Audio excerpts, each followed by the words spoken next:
नमस्कार, आप देख रहे हैं गुड लक टुडे। आपके साथ मैं हूं सुनीता राय शर्मा और हमारे साथ मौजूद हैं पंडित शैलेंद्र पांडे। पंडित जी, आपका बहुत बहुत स्वागत। नमस्कार। अत्यंत निर्मल, अत्यंत पावन है गंगा जल। माँ गंगा जो सबको मोक्ष दिलाती हैं, सबके पाप धुलती हैं, उसी गंगा के प्राकट्य का दिन है गंगा दशहरा। और गंगा दशहरा का ये खास पावन मौका कैसे आपको तमाम तरह के पुण्य दिला सकता है और आपकी जिंदगी को, आपके जीवन को सुंदर बना सकता है, इसी बारे में आज हम बात करेंगे। शो की शुरुआत कर लेते हैं गुड लक मंत्र से। अगर आपके वैवाहिक जीवन में समस्या रहती हो तो रोज सुबह शिवलिंग पर गंगा जल अर्पित करिए या 1 लोटा जल ले लें, उसमें जरा सा गंगा जल मिलाएं और वो जल अगर आप शिवलिंग पर अर्पित करें तो आपके लिए बहुत बेहतर होगा। और चलिए अब बात पंचांग की करते हैं। 16 जून का पंचांग क्या कहता है, पंडित जी से समझ लेते हैं। दिनांक 16 जून 2024 दिन रविवार, तिथि है ज्येष्ठ शुक्ल पक्ष की दशमी तिथि, नक्षत्र है हस्त नक्षत्र, प्रातः 11:13 तक। चंद्रमा कन्या राशि में संचरण कर रहे हैं। राहु काल का समय शाम के 4:30 से लगभग 6 बजे तक। पश्चिम दिशा की तरफ यात्रा करने की मनाही है, लेकिन अगर यात्रा करना ज़रूरी है, मजबूरी है, तो जरा सा पान का पत्ता खाकर और भगवान का स्मरण करके यात्रा करेंगे तो मुश्किल से बचे रहेंगे। तो आज हम गंगा दशहरा के बारे में बात करने वाले हैं, लेकिन सबसे पहले पंडित जी से ये समझना जरूरी है कि गंगा दरअसल कौन है। पंडित जी, वैसे तो गंगा से कौन रूबरू नहीं होगा, लेकिन शास्त्र किस नजरिए से देखता है गंगा को? जी देखिए, हिंदू परंपरा में केवल मनुष्य या इंसान को ही महत्व नहीं दिया गया। हमारे अस्तित्व के लिए प्रकृति का भी उतना ही महत्व है। इसीलिए हम पर्वतों को, नदियों को, भूमि को, वृक्षों को, पौधों को भी उतना ही महत्व देते हैं।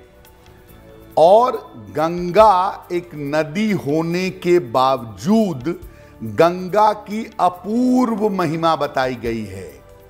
कौन है गंगा? गंगा भारत में बहने वाली एक नदी है।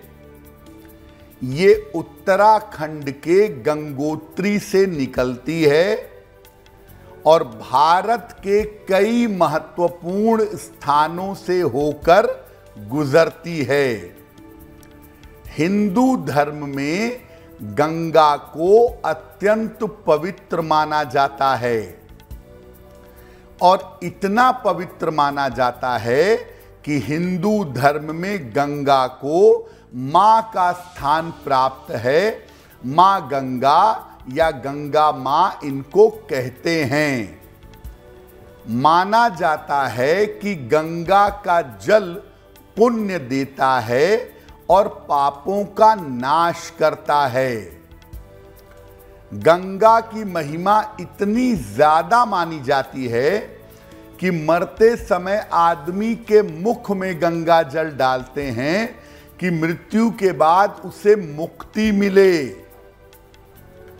गंगा की महिमा इतनी ज्यादा है कि हर हिंदू ये सोचता है कि अपने जीवन काल में कम से कम एक बार मैं गंगा स्नान जरूर कर लूं। तो गंगा की महिमा हमारे देश के लिए, हमारे धर्म के लिए और सामाजिक रूप से भी अद्भुत है, बहुत महत्वपूर्ण है। इसीलिए गंगा को मां का भी दर्जा दिया गया है। चलिए इस बारे में आगे और हम जानकारी लें, उसके पहले अब राशिफल की शुरुआत करते हैं। मेष, वृषभ और मिथुन राशि का जानते हैं हाल।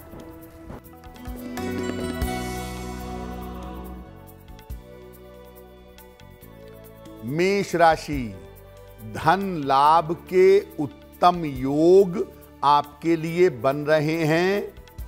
रोगों से आपको मुक्ति मिलेगी, हालांकि काम अधिक रहेगा। किसी निर्धन व्यक्ति को अगर धन का दान कर दें तो आपका दिन और भी ज्यादा बेहतर होगा। शुभ रंग होगा आपके लिए बैंगनी यानी पर्पल, और भाग्य का मीटर आपको नंबर दे रहा है 65%। जितनी मेहनत करेंगे उतना ही आपको लाभ होगा।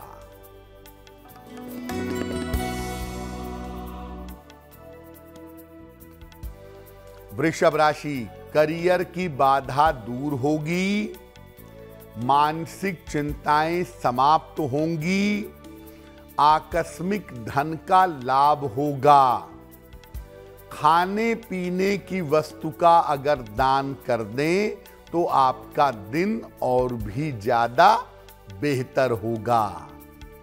शुभ रंग होगा आपके लिए नीला, और भाग्य का मीटर आपको नंबर दे रहा है 75%। उत्तम भाग्य आपके साथ बना हुआ है।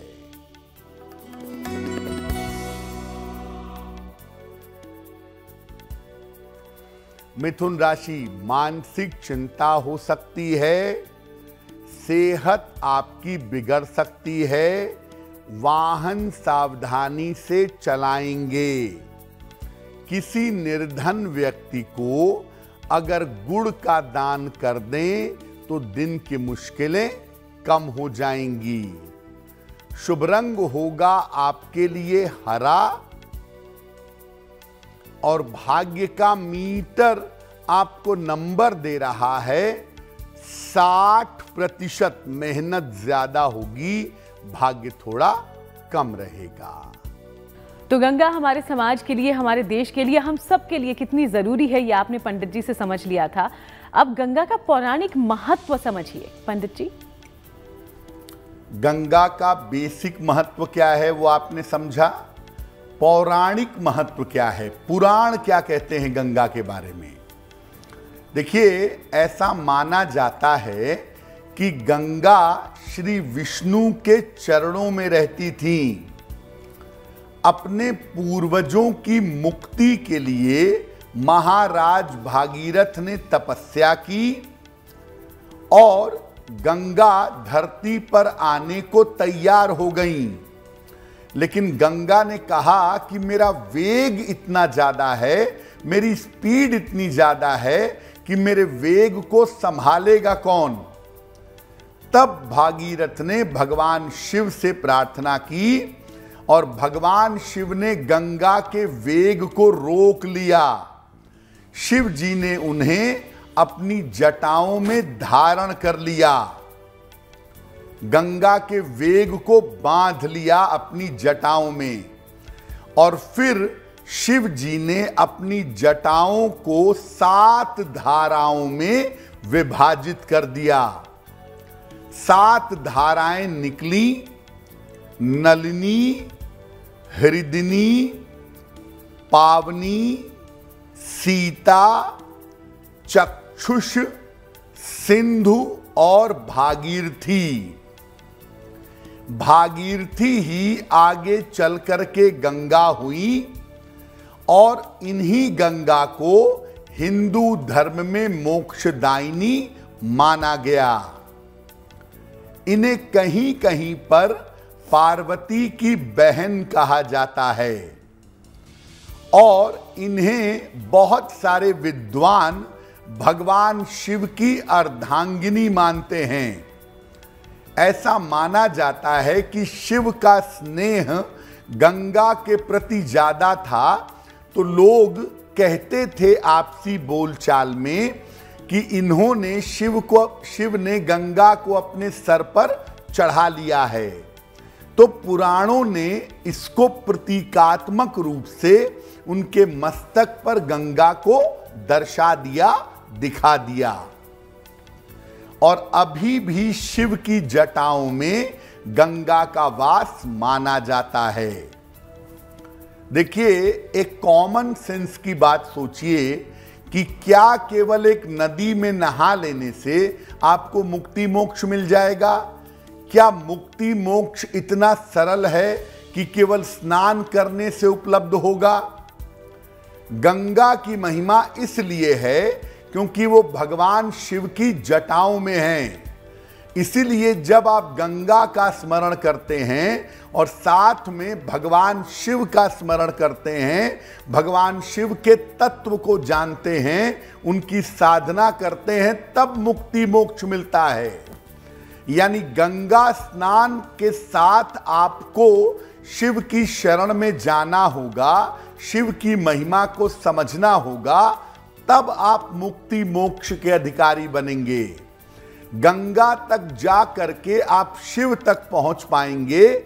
इसीलिए कह दिया गया कि गंगा स्नान करने से आपको मुक्ति मोक्ष प्राप्त होगा। देखिए, धर्म शास्त्र कितनी गहराई से आम जनजीवन को प्रभावित करता है, इसी को समझने की हम कोशिश कर रहे हैं। गंगा दशहरा का ये अति पावन मौका आपके लिए होगा बेहद पुण्यकारी। इससे जुड़ी कुछ उपायों पर हम आगे बात करें, उसके पहले कर्क, सिंह और कन्या राशि का राशिफल देखिए।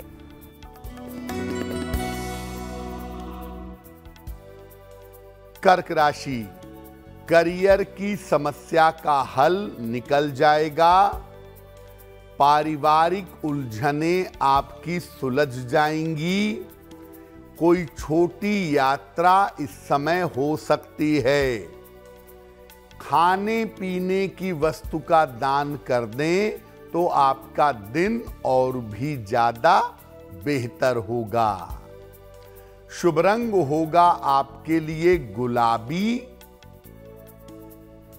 और भाग्य का मीटर आपको नंबर दे रहा है 70%। मध्यम भाग्य आपके साथ बना हुआ है।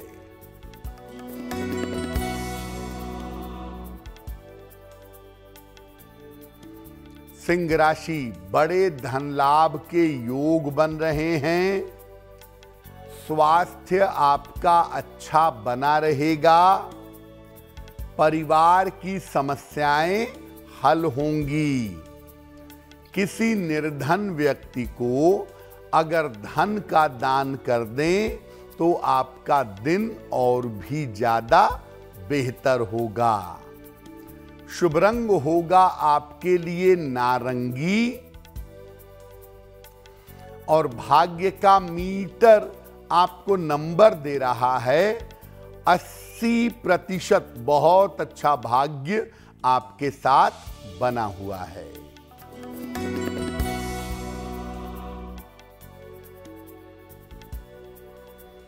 कन्या राशि, नौकरी में सुधार होगा। धन लाभ के योग बन रहे हैं। काम की रुकावट दूर होगी। भगवान सूर्य को अगर जल अर्पित कर दें तो आपका दिन और भी ज्यादा बेहतर होगा। शुभ रंग होगा आपके लिए फिरोजी और भाग्य का मीटर आपको नंबर दे रहा है 90%। सबसे ज्यादा भाग्य आपके साथ बना हुआ है। तो चलिए, हम चर्चा लगातार कर रहे हैं, इसी बीच अब आपके सवालों का रुख कर लेते हैं। तो हमारे शो में पहला सवाल कहां से पूछा गया है, इसकी जानकारी लेते हैं पंडित जी से। जी,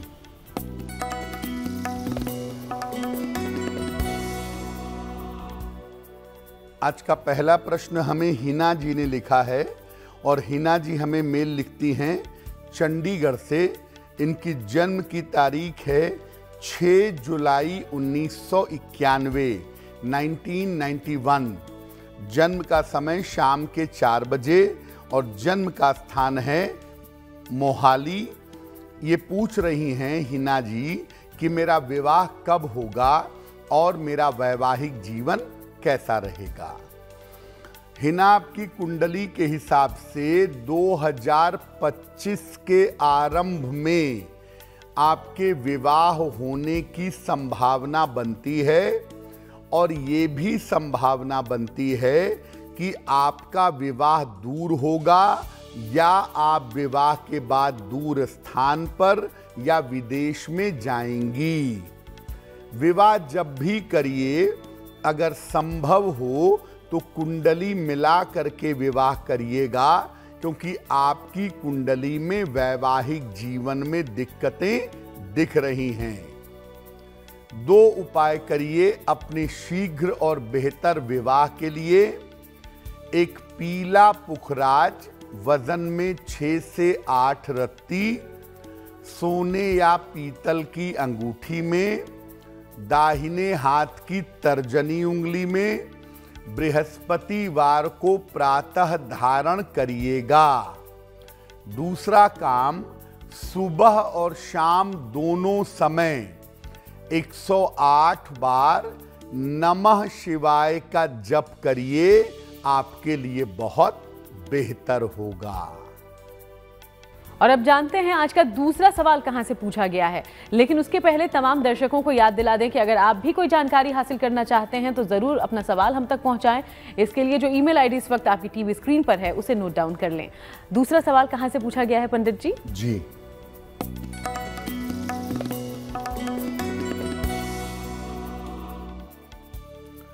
अगला प्रश्न सुमित कुमार ने हमें लिखा है और सुमित कुमार हमें मेल लिखते हैं नोएडा से।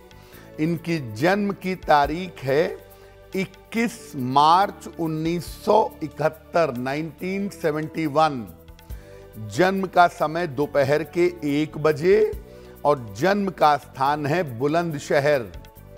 ये पूछ रहे हैं कि मेरे व्यापार में नुकसान बहुत हो रहा है, मैं बहुत सारे कर्जों में आ गया हूं, तो मेरे कर्ज कब तक उतर पाएंगे और मेरी आर्थिक स्थिति कब तक बेहतर होगी।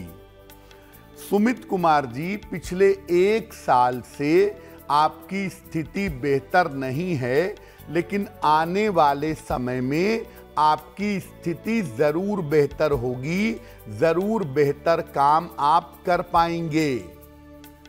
कर्ज आपका उतरेगा अप्रैल 2025 के बाद, और अप्रैल 2025 के बाद से आपकी स्थितियां बेहतर होती हुई दिखाई भी दे रही हैं। फिलहाल आप ऐसा करें, रोज सुबह और रोज शाम संकट मोचन हनुमानाष्टक, संकट मोचन हनुमानाष्टक सुबह शाम रोज इसका आप पाठ करें, और एक मूंगा बनवा के पहन लें। लगभग 10-12 रत्ती का मूंगा तांबे या सोने की अंगूठी में, दाहिने हाथ की अनामिका अंगुली में, मंगलवार की प्रातः मूंगा पहनने से आपको लाभ होगा। तो आज हम गंगा दशहरा के बारे में बात कर रहे हैं पंडित जी से, और गंगा का महत्व क्या है हमारे लिए, पौराणिक महत्व क्या है, ये सब कुछ आपने जाना। अब गंगा दशहरा के पर्व की महिमा क्या है, ये भी समझिए।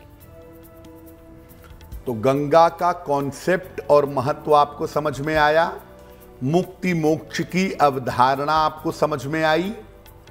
गंगा दशहरा का पर्व मनाते क्यों हैं, गंगा दशहरा के पर्व की महिमा क्या है?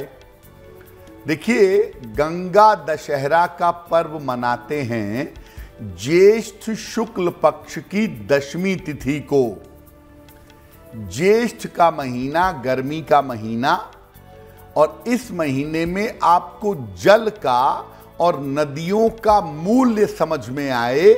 गर्मियों में पानी का, नदियों का मूल्य ज्यादा समझ में आता है, ये आपको समझ में आए, इसीलिए ज्येष्ठ में निर्जला एकादशी भी मनाते हैं और गंगा दशहरा भी मनाते हैं। माना जाता है कि गंगा दशहरा पर गंगा का अवतरण धरती पर हुआ था। इस दिन गंगा स्नान, गंगा जल का प्रयोग और दान करना विशेष लाभकारी होता है। इस दिन गंगा माता की आराधना करने से पापों से मुक्ति मिलती है। लेकिन इसका मतलब ये नहीं है कि आप साल भर पाप करेंगे और गंगा दशहरा पर आपको पापों से मुक्ति मिल जाएगी। मुक्ति मिलने का मार्ग ये है कि भविष्य में वो गलतियां ना की जाएं, वो पाप ना किए जाएं। और गंगा दशहरा पर जब आप वास्तव में गंगा और भगवान शिव का मूल्य समझ करके साधना करते हैं, उपासना करते हैं, तो आपको मुक्ति और मोक्ष का लाभ मिलता है। इस बार गंगा दशहरा का जो अवसर है वो 16 जून को है, जिसका पालन हम सबको अपने हृदय से अवश्य करना चाहिए। और चलिए अब जानते हैं कि तुला, वृश्चिक और धनु राशि का दैनिक राशिफल आखिर क्या है।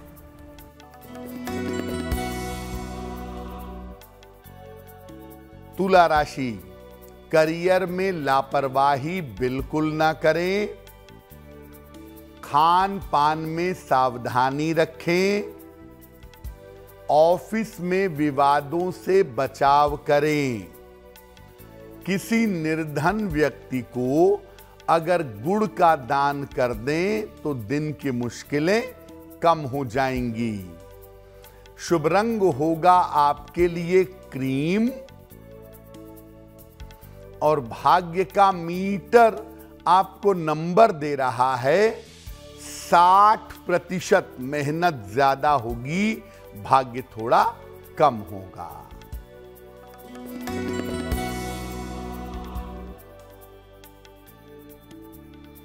वृश्चिक राशि, किसी समस्या से मुक्ति मिलेगी, रुका हुआ धन आपको प्राप्त होगा, अविवाहित हैं तो विवाह तय हो सकता है।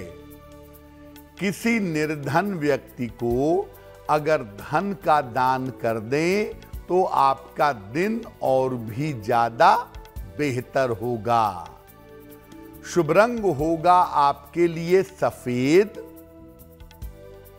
और भाग्य का मीटर आपको नंबर दे रहा है 70%। मध्यम भाग्य आपके साथ बना हुआ है।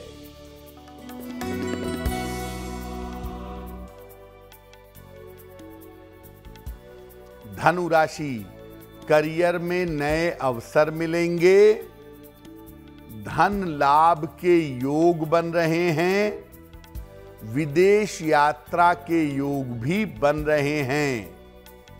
खाने पीने की वस्तु का अगर दान कर दें तो आपका दिन और भी ज्यादा बेहतर होगा। शुभ रंग होगा आपके लिए पीला, और भाग्य का मीटर आपको नंबर दे रहा है 80%। बहुत अच्छा भाग्य आपके साथ बना हुआ है। तो चलिए अंतिम 3 राशियों के बारे में हम बात करें उसके पहले अभी पंडित जी ने जिक्र किया है कि कैसे गंगा दशहरा को लेकर आपको कुछ बातों का ध्यान रखना है। तो दरअसल गंगा दशहरा के दिन पंडित जी हमें क्या क्या करना चाहिए, किन नियमों का पालन करना चाहिए? गंगा दशहरा का पूजा विधान क्या है, कैसे पूजा करेंगे? किसी पवित्र नदी में या गंगा नदी में स्नान करिएगा। घी में चुपड़े हुए तिल के कुछ दाने और गुड़ या तो जल में डालिएगा जरा सा, या पीपल के पेड़ के नीचे रख दीजिएगा। इसके बाद माता गंगा का ध्यान करके उनकी पूजा करिएगा। मगरमच्छ के ऊपर माता गंगा बैठी हैं, उनके हाथ में अमृत का कलश है, आशीर्वाद दे रही हैं, श्वेत वस्त्रों में विद्यमान हैं। इस प्रकार से उनका ध्यान करके उनकी पूजा करिए, उनके मंत्रों का जप करिए। पूजन में जो सामग्री प्रयोग करें उनकी संख्या 10 होनी चाहिए। 10 तरह के फल, 10 तरह के फूल, 10 तरह की मिठाई, या एक ही फूल हो 10 हो संख्या में, या एक ही मिठाई हो 10 हो संख्या में, इस तरह भी आप ले सकते हैं। विशेष रूप से 10 दीपक का प्रयोग आपको करना चाहिए। दान भी 10 ब्राह्मणों को करें और उन्हें जो अनाज दिया जाएगा वो 16 मुट्ठी होगा। आप किसी एक निर्धन व्यक्ति को भी 16 मुट्ठी अनाज दे सकते हैं या 10 निर्धनों को भी दे सकते हैं, उसमें कोई हर्ज नहीं है। लेकिन कहने का कुल मतलब ये है कि गंगा दशहरा पर आपको अन्न का, वस्त्र का या भोजन का दान करना चाहिए।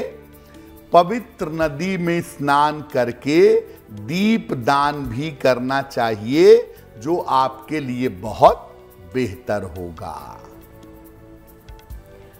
वैसे पंडित जी, दान और तमाम नियम कायदे तो आपने बता दिए, लेकिन इस दिन पवित्र नदी में, खासतौर पर गंगा नदी में स्नान करने को बहुत महत्व दिया जाता है। लेकिन अगर कोई किसी पवित्र नदी तक न जा पाए, फिर क्या करे? आप ऐसी जगह रहते हैं जहां पर कोई नदी आसपास में नहीं है, या आप ऑफिस में बहुत व्यस्त हैं, नदी तक जाने का समय नहीं है, तो क्या करेंगे? घर में ही शीतल जल से स्नान करिएगा और जल में थोड़ा सा गंगा जल मिलाइएगा, या 2 पत्ते तुलसी के डाल लीजिएगा। इसके बाद मां गंगा का ध्यान करते हुए स्नान करिएगा। स्नान करने के बाद सूर्य देवता को जल चढ़ाइएगा और इसके बाद माता गंगा के मंत्रों का जप करिएगा। जब आप स्नान कर लें, मंत्र जप कर लें, तब किसी निर्धन व्यक्ति को या ब्राह्मण को जो निर्धन हो, उसे अन्न का और वस्त्र का दान करिएगा। गंगा दशहरा पर स्नान, ध्यान और दान, इन 3 चीजों का विशेष महत्व है, तो ये दान आप अवश्य करिएगा। स्नान जरूर करिएगा और थोड़ा समय निकाल करके ध्यान जरूर करिएगा, आपके लिए बहुत बेहतर होगा।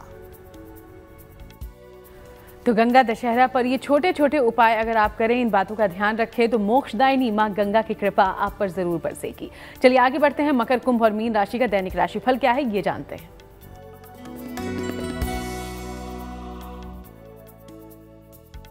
मकर राशि, संपत्ति लाभ के योग बन रहे हैं।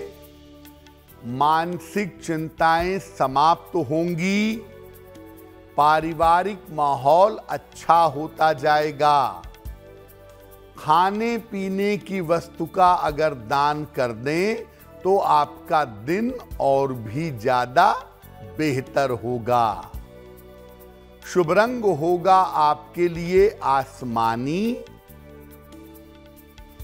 और भाग्य का मीटर आपको नंबर दे रहा है 75%। उत्तम भाग्य आपके साथ बना हुआ है।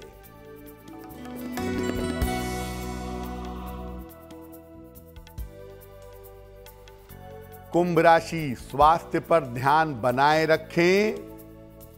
व्यर्थ के तनाव से बचाव करें।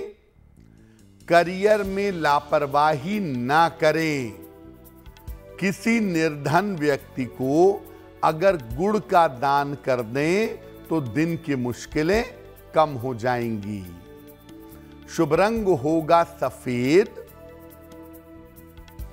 और भाग्य का मीटर आपको नंबर दे रहा है 60%। मेहनत ज्यादा होगी, भाग्य थोड़ा कम रहेगा।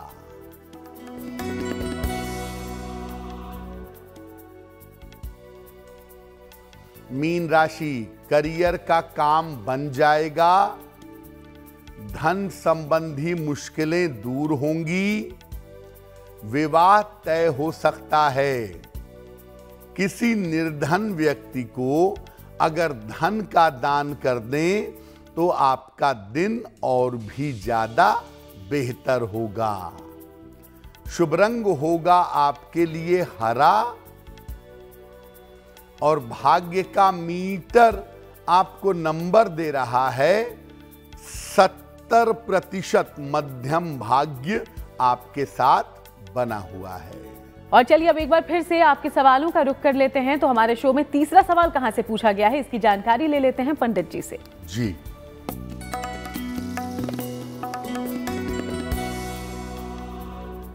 अगला प्रश्न हमें शशि बाला अग्रवाल जी ने लिखा है और शशि बाला अग्रवाल जी हमें देहरादून से मेल लिखती हैं। अपने पुत्री के बारे में जानना चाहती हैं। इनके पुत्री की जन्म की तारीख है 14 जुलाई 1994, 1994। जन्म का समय है सुबह के 6:45 और जन्म का स्थान है देहरादून। ये पूछ रही हैं कि मेरी पुत्री का विवाह कब होगा, उसका वैवाहिक जीवन कैसा रहेगा और क्या मेरी पुत्री भविष्य में विदेश में सेटल हो सकती है। शशि बाला जी, सबसे पहले आपको बता दूं कि आपकी पुत्री का विवाह 2025 के अंत में या 2025 के जून से दिसंबर वाले हिस्से में होने की संभावना बनती है और इनका विवाह इनकी अपनी इच्छा से किसी जाने पहचाने लड़के के साथ होगा। विदेश यात्राएं तो जरूर हैं इनकी, लेकिन विदेश में सेटल होने की संभावना कुंडली में नहीं दिखाई दे रही है। जब भी विवाह करें कुंडली मिला करके सोच समझ करके निर्णय लें ताकि वैवाहिक जीवन में दिक्कतें ना हों।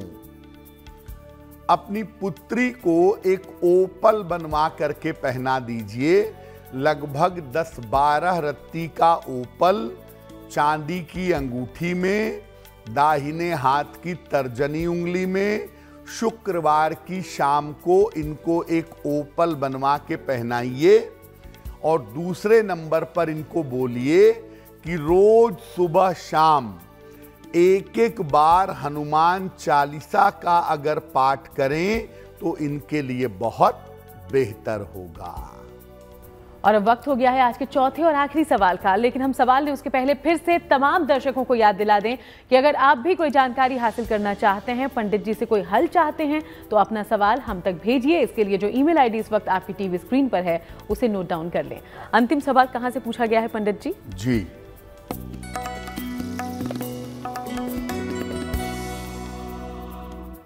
आज का अंतिम प्रश्न सुमित पाठक जी ने हमें लिखा है और सुमित पाठक जी हमें बिहार से मेल लिखते हैं। इनकी जन्म की तारीख है 3 नवंबर 1999, 1999। जन्म का समय दोपहर में 1:10 और जन्म का स्थान है सिवान, बिहार।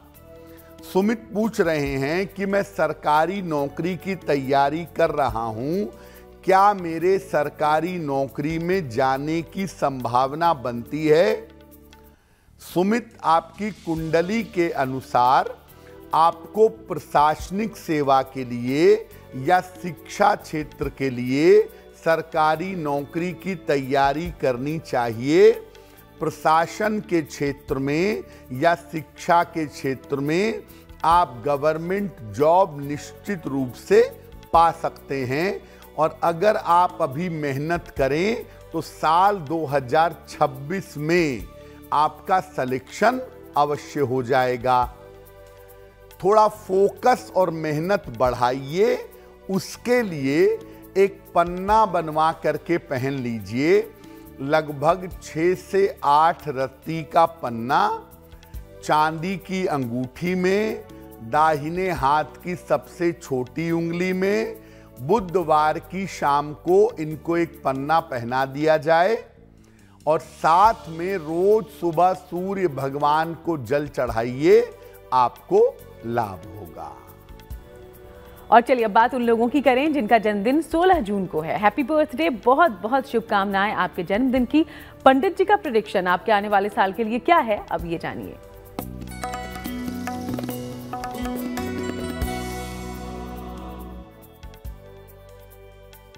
जिन लोगों का जन्मदिन 16 जून को है, उन्हें हम सबकी तरफ से जन्मदिन की हार्दिक शुभकामनाएं। आने वाले वर्ष में करियर की स्थिति आपकी अच्छी हो जाएगी। आर्थिक स्थिति और कर्ज के मामले बेहतर होंगे। संपत्ति और वाहन का लाभ आपको हो सकता है। साल के अंत में दुर्घटनाओं का ध्यान बनाए रखें। क्या करेंगे? पूरे साल भर भगवान गणेश के मंत्र का जप करें, ओम गंग गणपतये नमः। तो ये वर्ष आपके लिए बहुत बेहतर होगा। और अब बारी है आज की जिज्ञासा की। पंडित जी, आज हमने गंगा दशहरा को लेकर जानकारी ली है। एक सवाल मन में आता है कि गंगा जल कभी भी खराब नहीं होता, भले ही सालों हो जाएं, ऐसा क्यों? देखिए, इसमें सारी जो भूमिका है वो गंगा नदी के मार्ग की है। गंगा नदी जिन स्थानों से होकर गुजरती है, वहां मंत्र शक्ति और साधना की तरंगें विद्यमान हैं।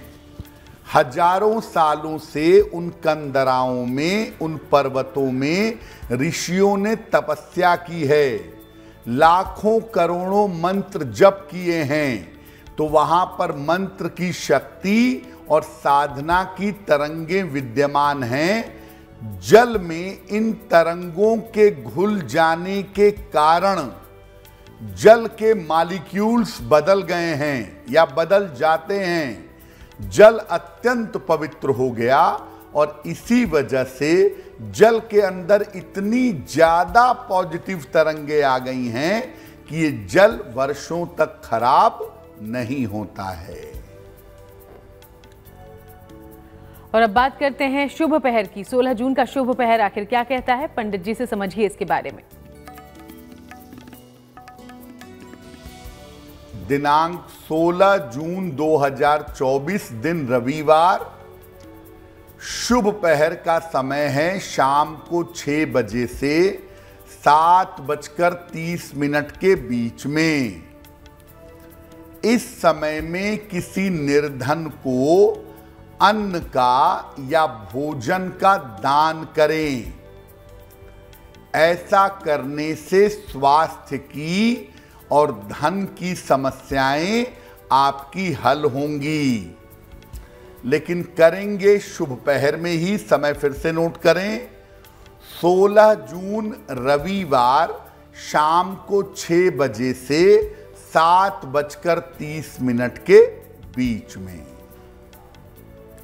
और चलिए अब जानते हैं आपकी गुड लक राशि के बारे में। आज की गुड लक राशि धनु राशि है और इसके बारे में पंडित जी क्या खास जानकारी देंगे आप?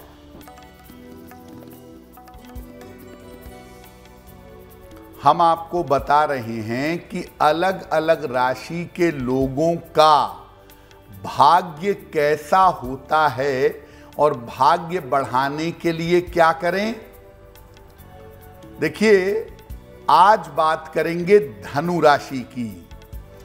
धनु राशि वालों को आम तौर पर जीवन में हर चीज संघर्ष के बाद मिलती है।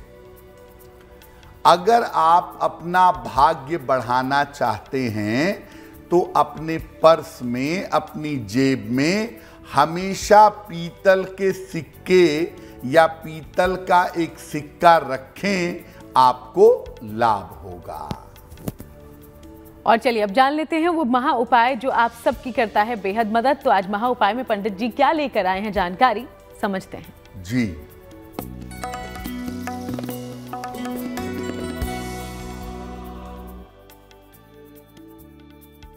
आपका पहला विवाह ब्रेक हो चुका है, और आप दूसरा विवाह करना चाहते हैं या करना चाहती हैं और दूसरा विवाह नहीं हो पा रहा है, तो जल्द दूसरा विवाह करने का उपाय क्या है? घर के पीछे अपने एक केले का पौधा लगा दीजिए। रोज सुबह इसमें जल अर्पित करके प्रार्थना करिए और सुबह शाम दोनों समय बृहस्पति देव के मंत्र का जप करिए। ओम ब्रीम बृहस्पतये नमः। अगर आप ऐसा नियमित रूप से करना शुरू करें तो दूसरा विवाह आपका शीघ्र होगा। बहुत बहुत शुक्रिया आपका पंडित जी, ये पूरी जानकारी हमारे दर्शकों तक पहुंचाने के लिए। धन्यवाद। तो चलिए, यूं ही आप सबसे मुलाकात होती रहेगी। फिलहाल शो में इतना ही। देश दुनिया की बाकी तमाम अच्छी खबरों के लिए आप देखते रहिएगा GNT।